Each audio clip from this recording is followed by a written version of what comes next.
नहीं कर रहा है तो ग्रुप में मैसेज डालकर और 1-to-1 फोन लगाकर भी हम अपने साथियों को इनकरेज करें कि जिसने जिस स्तर का शपथ लिया है वो उसे पूरा करे। सर मेरा एक सुझाव भी था। जी बताइए। जैसे हमारे मिशन का नाम है अपराध मुक्त भारत मिशन। जी। तो मैं मतलब सुझाव है सर, मानना नहीं मानना आपके अधिकार क्षेत्र में है। जी। जैसे लोग हम लोगों के सदस्य बनेंगे जी। तो वो अपने नाम के पीछे भारत लगाए, जैसे मैंने लगाया संजय कुमार भारत। देखिए, मुझे इन चीजों में बिल्कुल आपत्ति नहीं है। जैसे मैंने कहा कि मैं कह रहा हूं कि होर्डिंग नहीं लगाऊंगा, लेकिन मैं अपने सदस्यों को इजाजत दे रहा हूं कि वो चाहे तो बैनर लगाएं, पोस्टर लगाएं, होर्डिंग लगाएं। क्राइम फ्री भारत मिशन के राष्ट्रीय अध्यक्ष कह रहे हैं कि वो अपनी तरफ से नहीं लगवाएंगे। ओके तो सर। हमें आपकी भूमिका में कोई दिक्कत नहीं है। हमारे जो सदस्य भारत लिखना चाहें, हमारा तो हर सदस्य भारत है ही है। जैसे कि हर व्यक्ति के अंदर पूरा ब्रह्मांड छिपा हुआ है, ऐसे ही हमारे हर सदस्य में भारत छिपा हुआ है।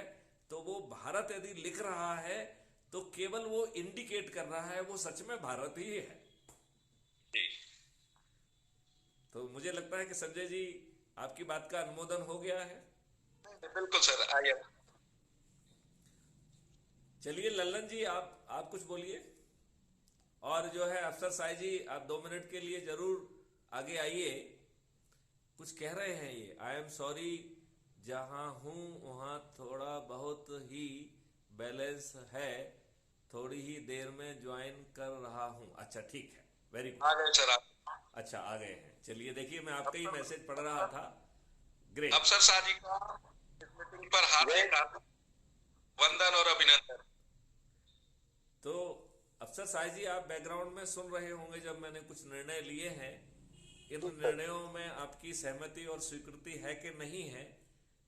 यदि आप उसमें कुछ परिवर्तन चाहते हैं तो वो उसके बारे में भी आप अपने विचार रख सकते हैं। सर, हमारे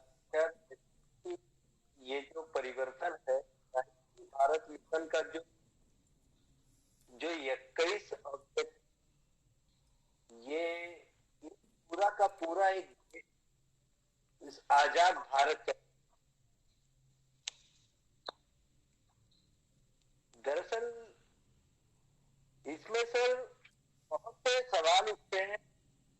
आपने जैसे कहा कि आप तो हम सारी जैसे ऑब्जेक्टिव है कि पूरा का पूरा करेंसी होगा, ब्लैक मनी, सारी चीजें, मतलब ये सब एक्सेप्ट कर। लेकिन सर ये इसको डेवलप कैसे करना, इसके जो सॉफ्टवेयर है तो किससे लिए जाए? जरा आप अपने प्रश्न को दोबारा दोहराइए, कौन से सॉफ्टवेयर की बात कर रहे हैं आप? दरअसल जैसे कि क्राइम फ्री भारत मिशन के जितने भी ऑब्जेक्ट है, एक ऑब्जेक्ट में है डिजिटल करेंसी होगी, कैश लेस होगा। तो इसमें सर कैश लेस होगा तो उसके बाद में तो ये जो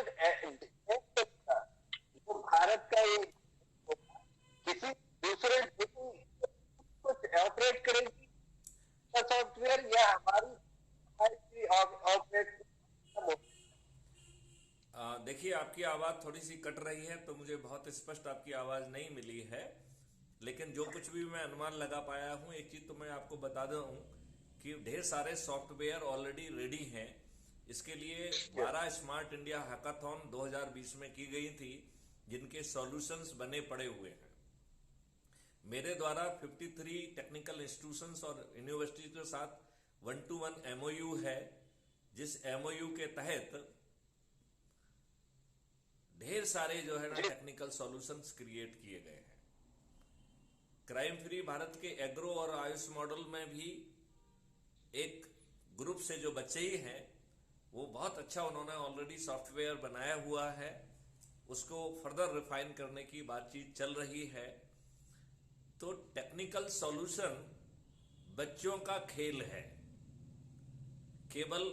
Yes, sir. और उस समय और भी बड़ा आसान खेल हो जाएगा जब आपके हाथ में शक्ति होगी, बिल्कुल। जब आप जो है ढेर सारे स्मार्ट इंडिया हैकाथॉन ना केवल बच्चों से कराएंगे, बल्कि कराने में कहां पे कराना है और क्या कराना है, उनकी फाइनल मॉड्यूलर ग्रेड्स क्या होंगे, ये डिफाइन करने की आप में शक्ति होगी, तो ये काम 3 महीने से 6 महीने के अंदर हो जाएगा।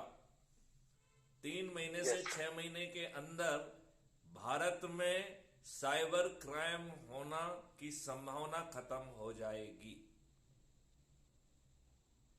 Yes, sir. साइबर क्राइम नहीं होगा। 1 साल के अंदर भारत में अपराध करना एक ऑप्शन नहीं बचेगा।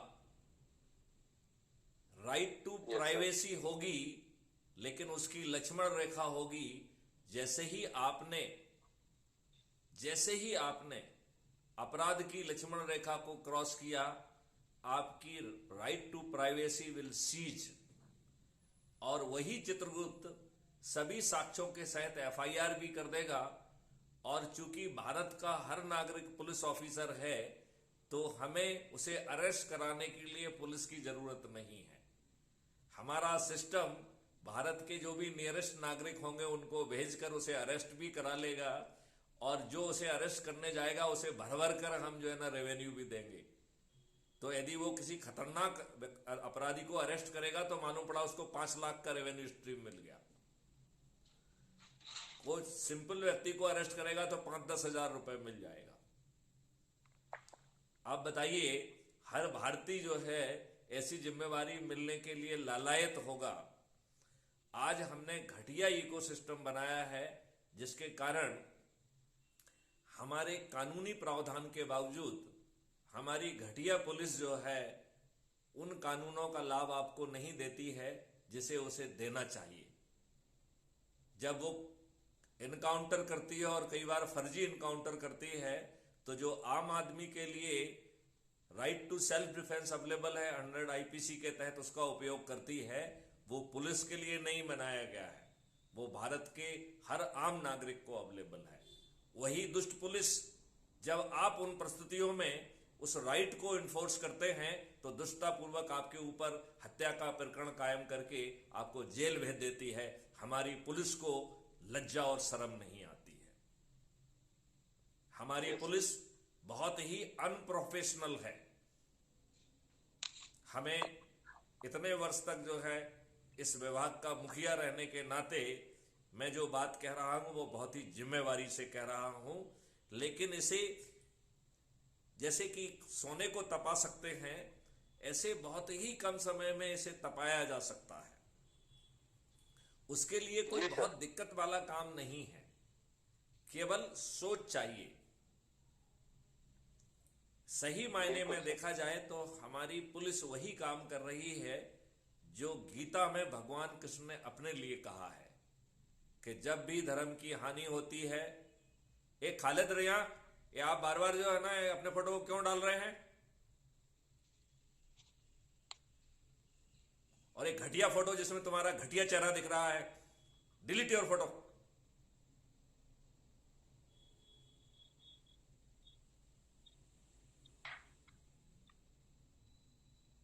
लज्जा नहीं आती अपना फोटो डालने में?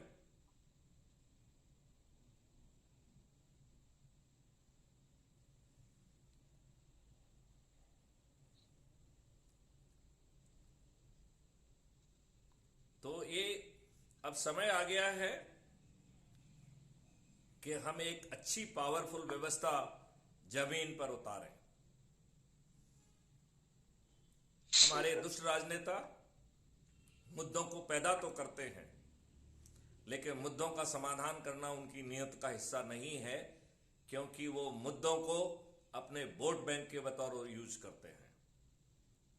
भारत एक ऐसा परिवर्तित देश हो सकता है जहां पर कि हर भारतवासी, चाहे वो किसी भी जाति का हो, किसी भी धर्म का हो, वो अपने पूरे जो है ना विकास के साथ, पूरे उसके साथ जो है वो काम कर सकता है। उसे जो है किसी दूसरे के रहमो करम पर रहने की आवश्यकता नहीं है। He can spiritually and religious manifest himself. हर व्यक्ति को जहां मोक्ष दिख रहा है उस धर्म को मान सकता है, और आर्टिकल 25 के तहत उसे जिसका प्रचार करना है उसको प्रचार करने का उसका हक है, लेकिन उसे घटिया बात कहने का कोई हक नहीं है। आर्टिकल 25 का वायलेशन करने का कोई हक नहीं है। वो जो है डकैत दिखने वाले, लाल टीके लगाने वाला बन के श्री राम कहना है तब जो है ना हिंदुस्तान में रहना है, ये लाइसेंस जो है ना किसी ने किसी को नहीं दिया हुआ है।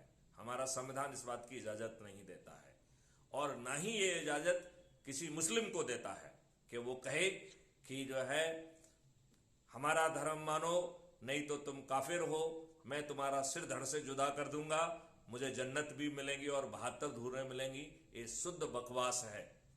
मेरा ये सख्त मानना है कि 4 सेक्शन का कानून जिसमें इसे संज्ञेय अपराध, अजमानती अपराध, जिसमें न्यायालय भी सिर्फ एक ही परिस्थिति में जमानत दे पाएगा, वो होगी कि रिपोर्ट गलत पाए जाने पर। इस रिपोर्ट गलत सही है तो आपको जमानत का हक ही नहीं होगा। इसका मतलब है कि ये मर्डर से भी हीनस ऑफेंस माना जाएगा। बात आप समझ रहे हैं कि नहीं? तो जी मैं क्लियर हो गया। और crime free Bharat K techno engine के तहत डिस्ट्रीब्यूटेड वीडियो बेस्ड ट्रायल के माध्यम से 3 दिन से 30 दिन के अंदर न्याय हो जाएगा, और जैसे ही सजा मिलेगी वो सजा 10 से या 15 साल से कम नहीं होगी। That is the minimum punishment. उससे ज्यादा, उससे कम पनिशमेंट करने का जो है ना मजिस्ट्रेट की पात्रता ही नहीं होगी। और यदि उसने एक से ज्यादा इंसिडेंट्स की हैं तो सजा कॉन्करेंटली नहीं चलेगी। ये मजिस्ट्रेट की मर्जी के ऊपर नहीं रहेगा, वो कॉन्जिक्यूटिव ही चलेगी। तो यदि उसने 5 ऐसी घटनाएं कर दी तो भाई साहब 50 साल के लिए लॉक हो जाएंगे। और जितनी भी संपत्ति होगी, यदि आपने आर्टिकल 25 का वायलेशन किया है तो आपकी संपत्ति जब्त कर ली जाएगी, और जिस संस्था के आप सदस्य होंगे उस संस्था की भी संपत्ति जब्त कर ली जाएगी। तो संस्था वाले आपकी कुटाई लगाएंगे कि साला ऐसा कोई गड़बड़ काम मत करना, राइट? अभी संस्था वाले इनकरेज करते हैं, पर्दे के पीछे उसे प्रोत्साहित करते हैं, वो ऐसा नहीं कर पाएंगे। हमारी प्रॉब्लम अच्छी व्यवस्था ना देना है, हमारी प्रॉब्लम हम अच्छे नियम कानून नहीं बनाते हैं, ये हमारी प्रॉब्लम है। अदरवाइज हमारे लोगों में क्षमता अनेक हैं, और हम जो है विदेशियों के दुष्टतापूर्वक एक भी काम को नहीं मानेंगे। विदेशी आतंकवादियों के ह्यूमन राइट्स की बात करते हैं, तो ह्यूमन राइट्स पहले अच्छे इंसानों का होगा। टेररिस्ट का human rights will be the last. जब इंसानों की ह्यूमन राइट्स खत्म हो जाएंगे तब जो है ना टेररिस्ट का ह्यूमन राइट्स शुरू होगा, उसके पहले उसको किसी ह्यूमन राइट्स की पात्रता नहीं है। Privacy, right to privacy will be highly subjected right, though it will be guaranteed. But यदि आपने अपराध की लक्ष्मण रेखा क्रॉस की, आपकी सभी प्राइवेसी स्टैंड कैंसिल्ड, सीज्ड, और वही डिजिटल चित्रगुप्त आपकी एफआईआर भी करा देगा, आपके चालानी साक्ष्य भी पेश कर देगा। उसे किसी पुलिस वाले की जरूरत नहीं है, और बिना पुलिस वाले की मदद के आम आदमी के अरेस्ट पावर को यूज करते हुए उसे अरेस्ट करके जेल भी डाल देगा, और उस आम आदमी को जो है डिपेंडिंग अपॉन के उसने कितना बड़ा काम किया है, अरेस्ट करने के लिए उसको उतनी बड़ी रेवेन्यू स्ट्रीम देगा। खतरनाक आदमियों को जो है ना गिरफ्तार करने के लिए 1-8 करोड़ की राशि भी दी जा सकती है। अब बताइए, आप जिस व्यक्ति को आप करोड़पति बना देंगे वो अपने आप को कितना तैयार करेगा। उसको हमारा जो है सिस्टम उसको ट्रेनिंग देगा, किस लेवल के जो है ना अपराधी को गिरफ्तार करने का जो है ना वॉलंटियर को ताकत है, उसी के हिसाब से उसको जो है ना उसको वो मिलेगा। तो ये एक बहुत आसानी से ये सब चीजें हो पाएंगी। तो मैं आपसे ये कहना चाहता हूं कि